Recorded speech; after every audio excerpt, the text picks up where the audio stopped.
Hey guys, what's up? MajesticGaming here, and I'm here with another Halo collectible discussion type thing, and probably, unfortunately, my last one for a while if we keep going at the state that we're at now with news. So, yeah, I just want to talk a little bit about the state of Halo figures and their future right now, because this is something that I've been reading a lot about on, like, different news sites lately, and just kind of going through my old comments, hearing what people have to say, and it made me want to realize that I hadn't really talked about them since we got the Canadian article leak a couple weeks ago. And to really talk about this, we need to first talk about Mattel in terms of like them as a company. So recently Toys R Us, obviously, unfortunately, rest in peace, shut down. And with that being one of like Mattel's biggest distributors and buyers, they obviously took a huge drop in sales from the second quarter of 2018 and a bunch of terrible stuff. Obviously Toys R Us closing down sucks, but 2,200 people lost their jobs and just a bunch of stuff like that, and that really sucks.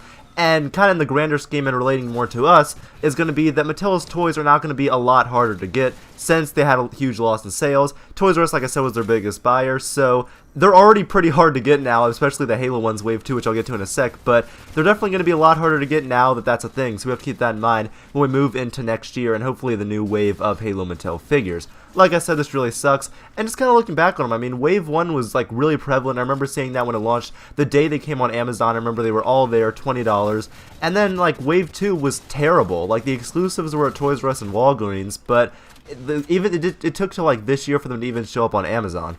And they just had like a terrible launch. I kind of think of it as like the MCC of toy launches. It was just terrible. Like they kept saying, alright, they'll be shipping on the truck soon and they should be online soon, and they just kept pushing the date back and back. They were supposed to be, I believe, it was like May or like summer of 2017 was when they were supposed to be released, and they just kept pushing it back. We got the official stuff, and then like people started not caring. I started losing interest, and this is like what I do. I cover this stuff. I talk to you guys about it, and I love being part of the Halo collecting community and just discussing the good and bad and just everything about Mattel. And then I was even starting to lose interest. I was like, come on, we need to get these figures out there. People want them, and they looked like they showed promise. Since Wave 1 had a lot of problems, like figure-wise, the paint, I know, was one of the main things that I just could not stand, but the sculpts I didn't think were terrible, and even like the $20 price point I didn't hate, but Wave 2, a lot of stuff they improved on, which I loved. I currently have a couple of the Wave 2 figures, just that I've bought at like certain stores. My phone's on. I'm gonna leave, I'm not gonna keep it going.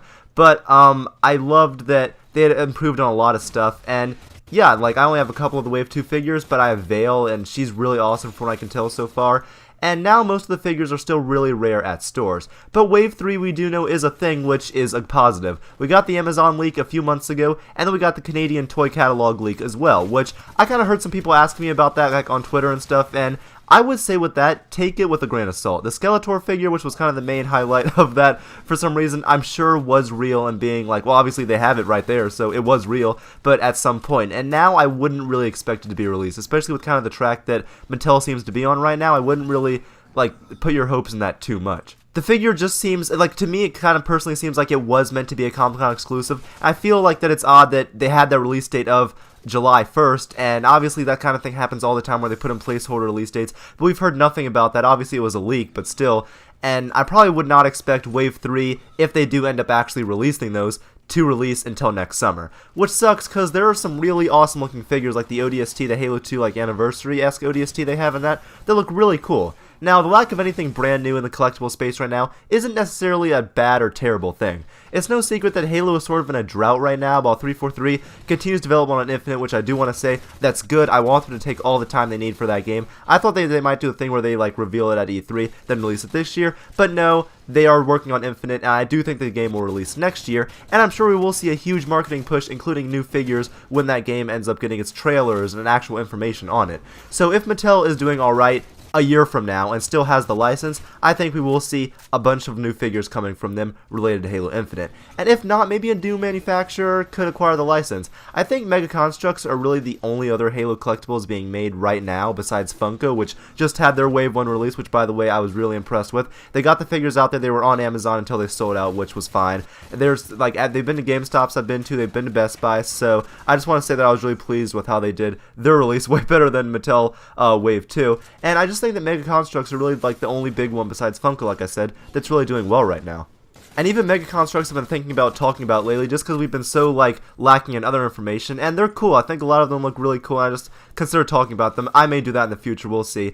But I just love seeing more Halo merch from maybe other companies, and to see their take on Halo action figures. Like maybe NECA, I know they had their Halo 4 one, which was just amazing, and it just sucks thinking back to like the heyday of Halo Reach and like kind of 2011, 2012, like right when 343 started making the games, Halo 4 was coming out, and we just had companies on top of companies making the figures. We had McFarlane obviously with the main ones. They made, I don't even remember what they were called, the like little tiny ones, the Jada toys, they had those. We were getting the RC cars, we were getting like the NECA ones. Square Enix, I don't know what's going on with them. Do they have the license? Tell me if you know, because I honestly don't know. They had their Halo 5 figures, but since then it's been nothing, and just to go from that to where we're at now, where we have Mattel, which I know it's been years since they've gotten the license, but you can have your thoughts if you like them or not. I think we can all agree that they've at least improved, but it just really sucks to see the state that it's at right now. Again, we haven't really had a drought like this in Halo, I at least want to say, since like 2000, like maybe after Halo 3 released, we were waiting for Halo 4, but even then we had Reach in the middle, and we had Halo CE Anniversary, and there was like new stuff released for all of those, but we haven't had a drought like this with no new games besides Halo Wars 2, and we got the Halo Wars 2 figures from Mattel, but nothing really this like significant in a while, so this is something that's all kind of new for us, which is a cool feeling, and game-wise, it at least means that I think they're taking their time with Infinite, and it will be the best game that it can possibly be. And the collectible-wise, like I said, I'm sure we will see a huge marketing push for that game when it does end up releasing. But for now, we just have to wait and just keep on hoping that Mattel, hopefully everything goes well with them, and that they can keep pushing out the figures, and at least for Wave 2, actually push them out in a successful way that allows us all to get our hands on them, and that Wave 3 can actually release, and maybe even the Skeletor figure, if you actually want that that disappointment.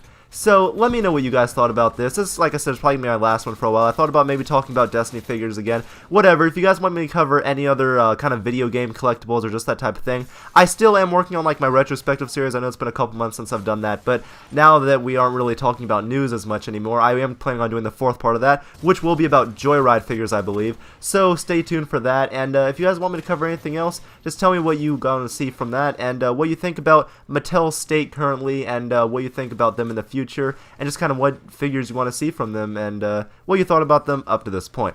Alright, thank you guys for watching. Majestic Gaming.